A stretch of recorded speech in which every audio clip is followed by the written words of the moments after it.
அன்னைக்கு காலையில ஜக்கு தன்னுடைய வீட்டை விட்டு கிளம்பி வெளியில பறந்து வந்தான். இப்படி பறந்து வந்த இவனுக்கு பசி எடுக்க ஆரம்பிச்சது.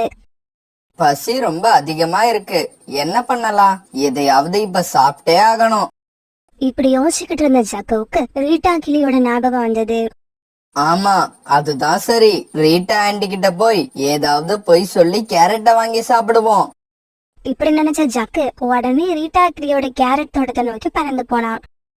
ரீட்டா ஆண்டி, பக்கத்து காட்டுல இருந்து எங்க வீட்டுக்கு பாட்டி வந்திருக்காங்க. அதனால அம்மா உங்ககிட்ட 4 கேரட் வாங்கிக்கிட்டு வர சொன்னாங்க. இப்படி சொன்ன ரீட்டா கிளி பிறகு தன்னுடைய தோட்டத்துல இருந்து 4 கேரட்டை எடுத்துட்டு வந்து ஜக்கு கிட்ட கொடுத்தது. ரொம்ப தேங்க்ஸ் ஆண்டி.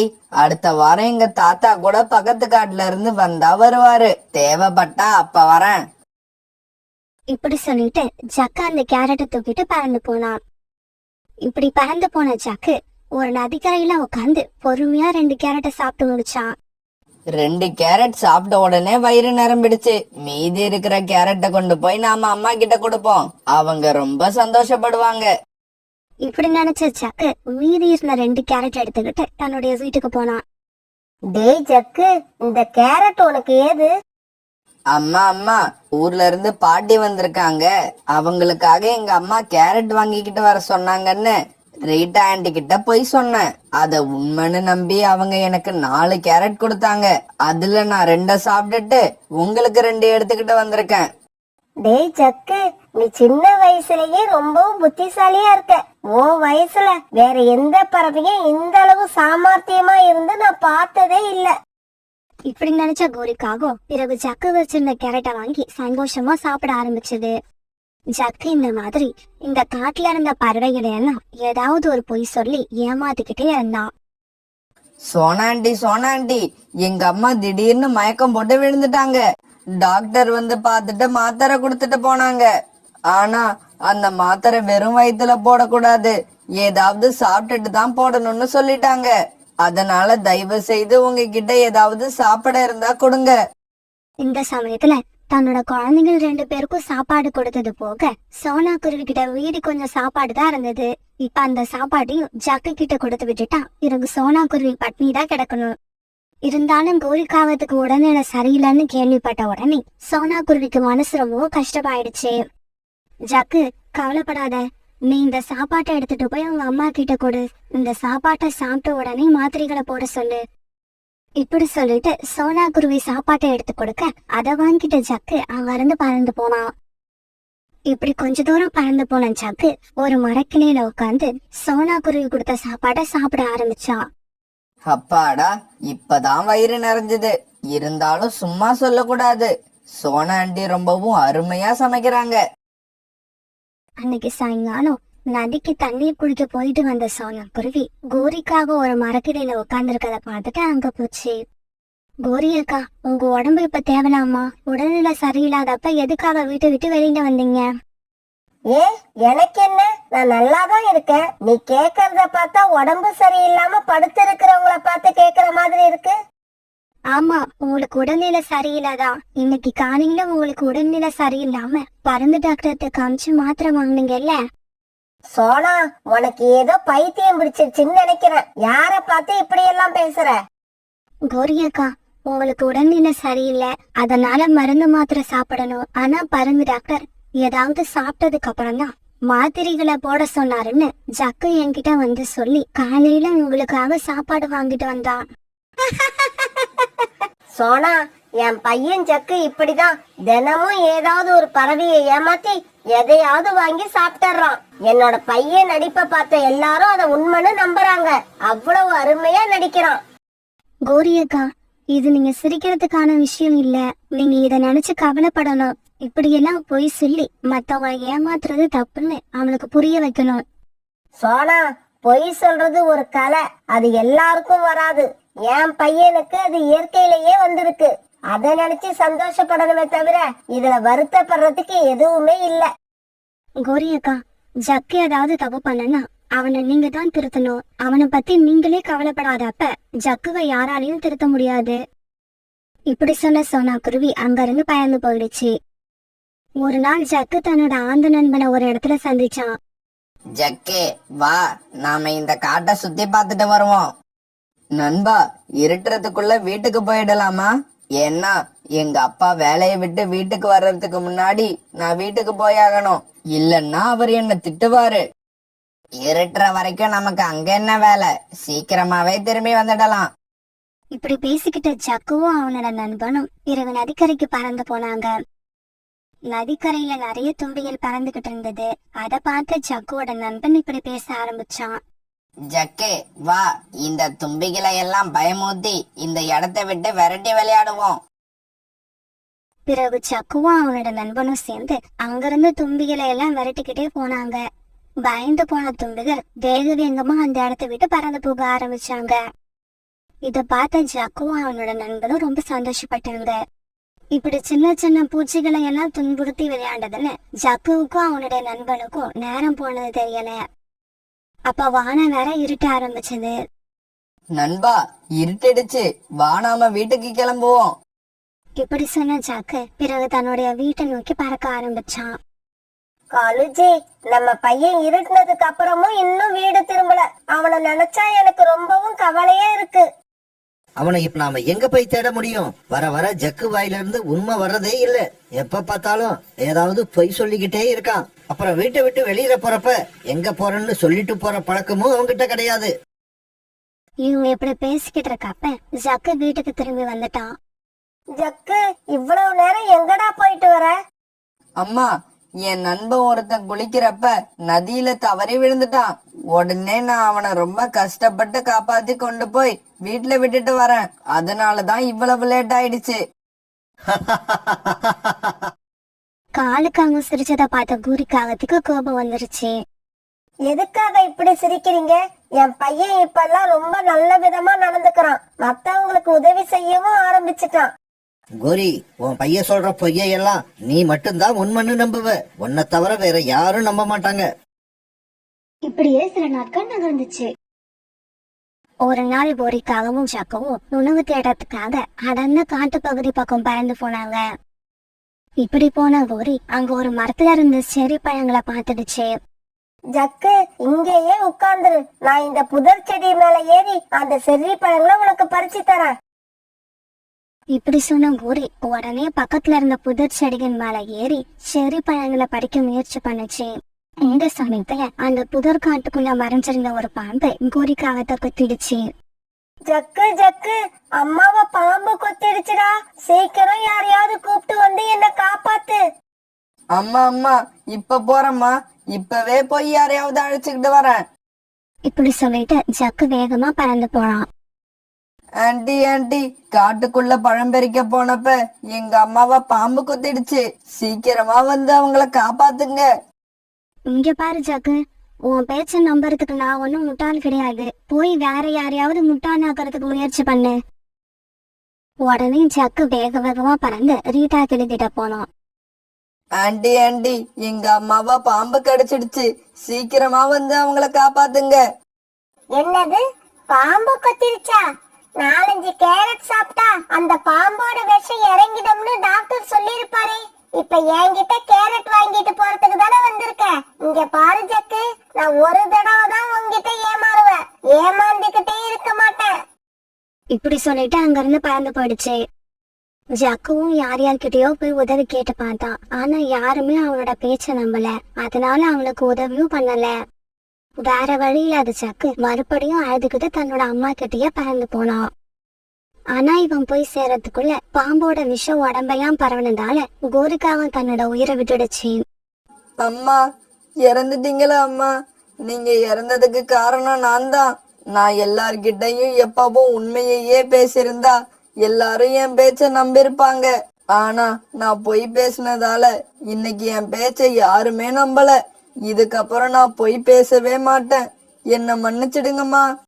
ஜக்கு தான் இது வரைக்கும் பொய் பேசினது எல்லாம் பெரிய தப்புன்னு இப்ப உணர்ந்துட்டான். தப்ப உணர்ந்து என்ன போ காத்தோட கலந்து போன கோரிக்காக உயிர் இதுக்கப்புறம் திரும்பி வரவா போகுது? காட்டுல காணுக்காகவும் கோரிக்காகவும் அவங்களுக்குன்னு இருந்த ஒரு சொந்தமான வீட்டுல வாழ்ந்து வந்தாங்க. காணுக்காகவும் நல்ல உழைப்பாளி. அந்த காட்டுல இருந்த ஒரு ஃபேக்டரியில வேலை பார்த்துக்கிட்டு இருந்தது.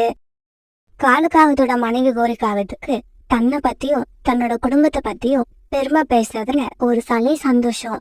மத்தவங்க கிட்ட பேசுறதுக்கு கொஞ்சம் சந்தர்ப்பம் கிடைச்சாலும் அந்த சமயத்துல தற்பெருமை பேசுறதையே தன்னோட வேலையா வச்சிருந்தது. கோரி, இந்த பணத்தை எடுத்து அலமாரியில பத்திரமா வை. எல்லா செலவும் போவ இந்த மாசம் நான் இவ்வளவு மிச்சம் பண்ணிருக்கேன். காலுஜி, நீங்க இதே மாதிரி மாசம் மாசம் நிறைய பணத்தை மிச்சம் பண்ணினீங்கன்னா இந்த காட்டுல என்ன அடிச்சுக்க வேற பறவையே கிடையாது. என்னோட ஆசை என்ன தெரியுமா? இந்த காட்டுலயே எல்லாரையும் விட நான் தான் பணக்கார பறவையா இருக்கணும். கோரி, நாம மாசம் மாசம் இவ்வளவு பணம் சேர்த்து வைக்கிற விஷயம் வேற யாருக்கும் தெரியக்கூடாது. இந்த விஷயம் எல்லாம் நம்ம 2 பேருக்குள்ளதான் ரகசியமா இருக்கணும். காலுஜி, இந்த விஷயத்தையெல்லாம் மத்தவங்க கிட்ட சொல்றதுக்கு எனக்கு என்ன பைத்தியமா பிடிச்சிருக்கு? இந்த விஷயத்தையெல்லாம் நான் யார்கிட்டயாவது சொல்லுவேனா? என்னோட உயிரே போனாலும் நான் யார்கிட்டயும் சொல்ல மாட்டேன். ஒரு நாள் நதிக்கரையில சோனா குருவியும் கோரிக்காகவும் சந்திச்சுக்கிட்டாங்க. என்ன சோனா, சோகமா உட்கார்ந்துருக்க? என்ன விஷயம்? கோரி அக்கா, என்ன மாதிரி ஏழைங்களுக்கு வேற என்ன பிரச்சனை இருக்க போகுது? எல்லாம் பண பிரச்சனை தான். ராணா வாங்கிட்டு வர சம்பளம் வீட்டு செலவுக்கு பத்த மாட்டேங்குது. மாசம் மாசம் எப்படி இருந்தாலும் யார்கிட்டயாவது கடன் வாங்க வேண்டியிருக்கு. இந்த மாசம் யார்கிட்ட கடன் வாங்குறதுன்னு தெரியல. அத பத்தி தான் யோசிச்சுக்கிட்டு இருக்கேன். சோனா, அந்த விஷயத்துல நான் ரொம்ப அதிர்ஷ்டசாலி. மாசம் மாசம் வீட்டு செலவுக்கு போக நிறைய பணத்தை நாங்க சேமிச்சு வைக்கிறோம். நேத்து கூட காலேஜி ஒரு பை நிறைய பணத்தை கொடுத்து என்ன பத்திரமா வைக்க சொன்னாரு. அந்த பணத்தை எண்ணி முடிக்கவே எனக்கு ராத்திரி 1 மணி ஆயிடுச்சு. பணம் இல்லாம நீ கஷ்டப்படுற, ஆனா என்ன பாரு, மாசம் மாசம் பணத்தை எண்ணி வைக்கிறதே எனக்கு பெரிய வேலையா இருக்கு. கோரி அக்கா, எனக்கு தெரிஞ்சு நம்ம காட்டுல யாருமே உங்களை மாதிரி இல்லைன்னு நினைக்கிறேன். எனக்கு தெரிஞ்ச வரைக்கும் நீங்க தான் நம்ம காட்டுலயே பணக்கார பறவையா இருக்கீங்க. ஆமா ஆமா, நீ சொல்றது ஒரு வகையில உண்மைதான். ஏற்கனவே ஒரு தங்க நெக்லஸ நான் கழுத்துல போட்டு இருக்கனா, அடுத்த மாசம் எனக்கு வேற டிசைன்ல ஒரு நெக்லஸ் வேணும்னு கேட்டிருக்க. அப்படியா? நீங்க கேட்டா காலண்ண உடனே வாங்கி கொடுத்துருவாரா? நான் கேட்ட மாதிரி வாங்கி குடுக்கலன்னு வச்சுக்க, நான் 2 நாள் காலேஜ் கிட்ட பேசாம இருந்தா போதும், 3ஆவது நாள் தன்னால வாங்கிட்டு வந்துருவாரு. நீயும் அந்த மாதிரி உங்க வீட்டுக்காரர்கிட்ட பேசாம இரு, கேட்டதெல்லாம் கிடைக்கும். நான் அப்படி பேசாம இருந்தேன்னா ரொம்ப நல்லதா போச்சுன்னு ராணாஜி என்கிட்ட கடைசி வரைக்கும் பேசாமலேயே இருந்துருவாரு. சோனா, அப்புறம் ஒரு முக்கியமான விஷயம், இந்த விஷயத்தையெல்லாம் வேற யார்கிட்டயும் சொல்லாத, உன்னோட மனசுக்குள்ளேயே வச்சுக்க. ஏன்னா மத்தவங்க கிட்ட என்ன பத்தி நானே தற்பெருமை பேசுறது எனக்கு பிடிக்காத விஷயம். இப்படி சொன்ன கோரிக்காகும் பிறகு அந்த அறிவு கடந்து போயிடுச்சு. கடவுளை, எனக்கு அடுத்த ஜென்மத்திலேயாவது கோரி அக்கா மாதிரி ஒரு நிம்மதியான வாழ்க்கை கிடைக்கணும். ரீட்டா, இன்னும் கொஞ்ச நாள்ல நாங்க புது வீடு கட்ட போறோம். என்னது, புது வீடு கட்ட போறீங்களா? நீங்க இப்ப இருக்கிற வீடே புது வீடு மாதிரி நல்லா தானே இருக்கு? வீடு நல்லாதான் இருக்கு, ஆனா அந்த வீட்ல எனக்குன்னு தனியா ஒரு ரூம் இல்ல. இப்ப புது வீடு கட்டுறதே எனக்காக தான்.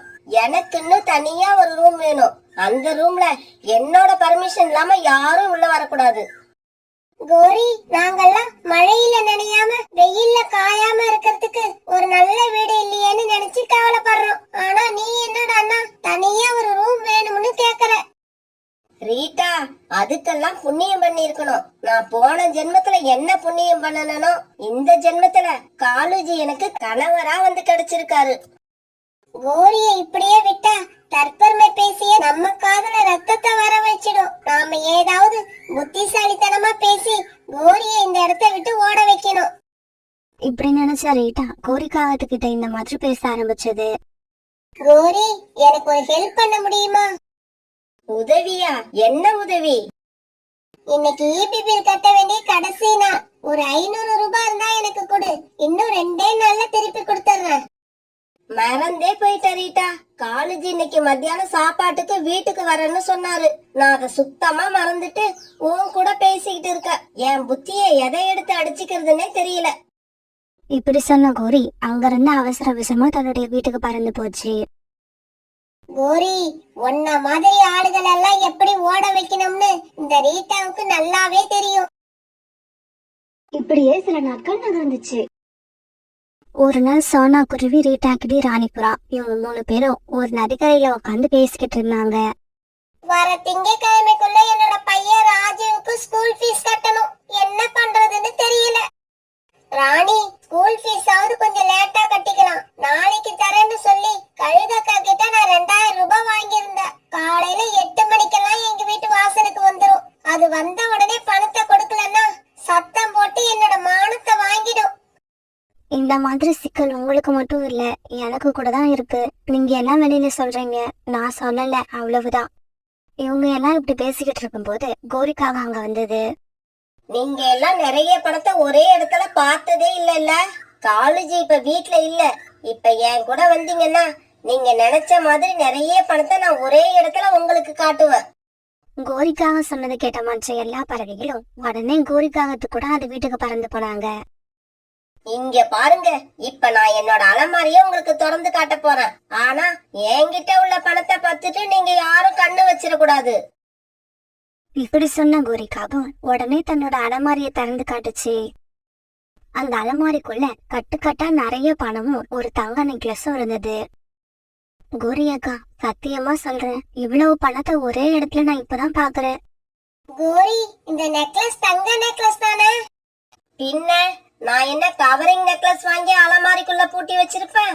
சொக்க தங்கத்தால என்னோட கணவர் எனக்காக செஞ்சு கொடுத்த நெக்லஸ் இது. கோரி அக்கா, நீங்க தான் இந்த காட்டுலயே பெரிய பணக்கார பறவையா இருக்கணும். இந்த மாதிரி பணம் உங்களை தவிர வேற யார்கிட்டயும் இருக்கிறதா எனக்கு தெரியல. சரி சரி, உங்ககிட்ட நான் இப்படி பணத்தை காட்டின விஷயத்த யார்கிட்டயும் சொல்லாதீங்க. அப்புறம் எல்லாரும் என்ன பார்த்து பொறாமப்படுவாங்க. ஒரு நாள் கோரிக்காக மார்க்கெட்டுக்கு போய் கொஞ்சம் பொருட்களை வாங்கிட்டு திரும்பி வரப்ப கழுகுக்காவை பார்த்துட்டு அதுகிட்ட போச்சு. என்ன கோரி, எங்க போயிட்டு வர? ஆமா, இந்த பையில என்ன இருக்கு? கழுதக்கா, நான் வீட்டுக்கு தேவையான மளிகை ஜாமான்களை மார்க்கெட்டுக்கு போய் வாங்கிட்டு வரேன். இப்படி பதில் சொன்ன கோரிக்காகவும் கழுகுக்கா வச்சிருந்த ஒரு பேக பார்த்தது. கழுதக்கா, என்ன இவ்வளவு பெரிய பேக் வச்சிருக்கீங்க? அதுக்குள்ள என்ன இருக்கு? ஒரு பறவைக்கு வட்டிக்கு பணம் கொடுத்திருந்தேன். அந்த பறவை இன்னைக்கு வட்டியும் முதலுமா சேர்த்து 3 லட்சம் ரூபாய் திருப்பி கொடுத்துருச்சு. அத வாங்கிக்கிட்டு வீட்டுக்கு போறேன். அப்படியா? இந்த பேக்ல 3 லட்சம் ரூபாய் இருக்கா? ஆமா, இதுல 3 லட்சம் ரூபாய் இருக்கு. இந்த பணம் எல்லாம் எனக்கு சர்வ சாதாரணம். ஆனா ஒன்ன மாதிரி பறவைகள் எல்லாம் இத ரொம்ப ஆச்சரியமா பாப்பீங்க. கழுகக்கா, உங்ககிட்ட நிறைய பணம் இருக்கு, அது எனக்கும் தெரியும். ஆனா அதே சமயம் என்னையும் ரொம்ப சாதாரணமா எடை போட்டுடாதீங்க. உங்ககிட்ட இருக்கிற பணத்தை விட அதிகமாவே என்கிட்டயும் இருக்கு. வேணும்னா நீங்க ஃப்ரீயா இருக்கிறப்ப எங்க வீட்டுக்கு வாங்க, என்னோட அலமாரிய திறந்து காட்டுறேன். கோரியோட மதிப்பு என்னன்னு உங்களுக்கு அப்பதான் தெரியும்.